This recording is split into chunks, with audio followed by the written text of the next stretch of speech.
अकबर ने राजस्थान के सभी राजाओं को अपने अधीन कर लिया था। महाराणा प्रताप को भी अकबर अधीन करना चाहता था, लेकिन महाराणा प्रताप ने अकबर के अधीन होने से मना कर दिया और इसी वजह से एक युद्ध हुआ जो कि हल्दी घाटी में हुआ। इसलिए इसे हल्दी घाटी का युद्ध कहा जाता है।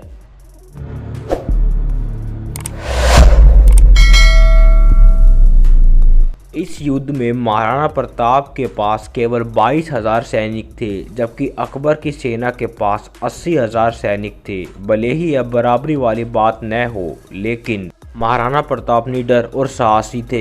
उनको देखकर अच्छों के पसीने आने लगते थे। इस युद्ध में एक और जहां राजपूतों के महाराणा प्रताप सेना का नेतृत्व कर रहे थे, वहीं दूसरी ओर अकबर खुद स्वयं नहीं आया था। उसकी तरफ से राजा मान सिंह युद्ध में लड़ने के लिए आए हुए थे।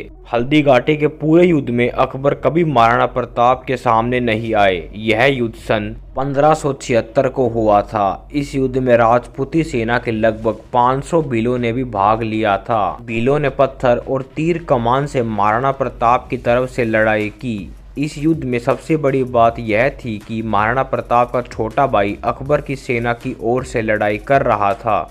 यह युद्ध पहाड़ी इलाकों में हुआ था। इस वजह से महाराणा प्रताप को बहुत लाभ हुआ, क्योंकि महाराणा प्रताप इन पहाड़ी इलाकों के बारे में बचपन से ही जानते थे। और फिर भीषण युद्ध हुआ। इस भीषण युद्ध में महाराणा प्रताप ने अपने विशाल कौशल बल और अपने साहस का प्रदर्शन किया। उन्होंने अकबर की सेना के छक्के छुड़ा दिए। इस युद्ध में अकबर की सेना के बड़े बड़े योद्धा शहीद हो गए थे। केवल राजा मान सिंह ही बच पाए थे।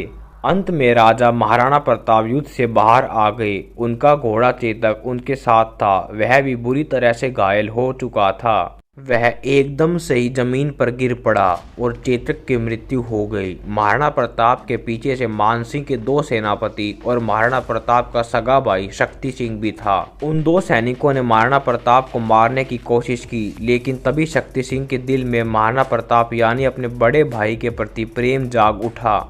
शक्ति सिंह ने उन दोनों सैनिकों को ही मार डाला। यह युद्ध देखा जाए तो अति निर्णायक युद्ध था।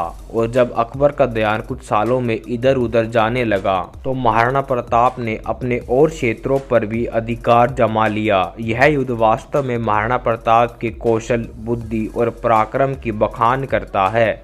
इतिहासकारों ने भी इस युद्ध को महाराणा प्रताप के जीवन का एक अहम युद्ध बताया है। महाराणा प्रताप ने अपनी कम सेना होने के बावजूद भी अपने राज्य को अकबर के अधीन नहीं होने दिया और अपने राज्य को बचाया। हल्दी घाटी का महाराणा प्रताप का पराक्रम का युद्ध हमेशा इतिहास में दर्ज रहेगा और हम हमेशा इसे याद करेंगे। महाराणा प्रताप ने जीवन भर में मुगलों से कई लड़ाई लड़ी। हल्दी घाटी के युद्ध के बाद भी अगले 10 सालों में मेवाड़ के महाराणा प्रताप ने स्वतंत्रता की लड़ाई जारी रखी। वास्तविकता में हल्दी घाटी का युद्ध महाराणा प्रताप और मुगलों के बीच हुए कई युद्धों की शुरुआत भर था। 1576 में हुए हल्दी घाटी के युद्ध के बाद भी अकबर ने महाराणा को पकड़ने या मारने के लिए 4 सालों के बीच करीब 1 लाख सैन्य बल भेजा। अंग्रेजी इतिहासकारों ने लिखा है कि हल्दी घाटी युद्ध का दूसरा भाग, जिसको उन्होंने बैटल ऑफ दिवेर कहा है, मुगल बादशाह के लिए करारी हार सिद्ध हुआ था।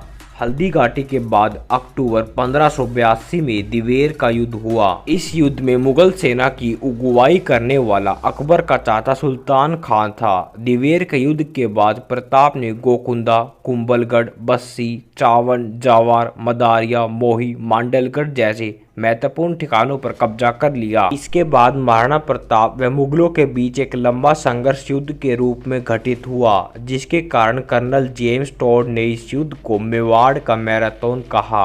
हल्दी घाटी के युद्ध के बाद जंगलों में रहकर महाराणा प्रताप ने अपनी गुरिल्ला रणनीति के माध्यम से मुगलों को परेशान करना जारी रखा।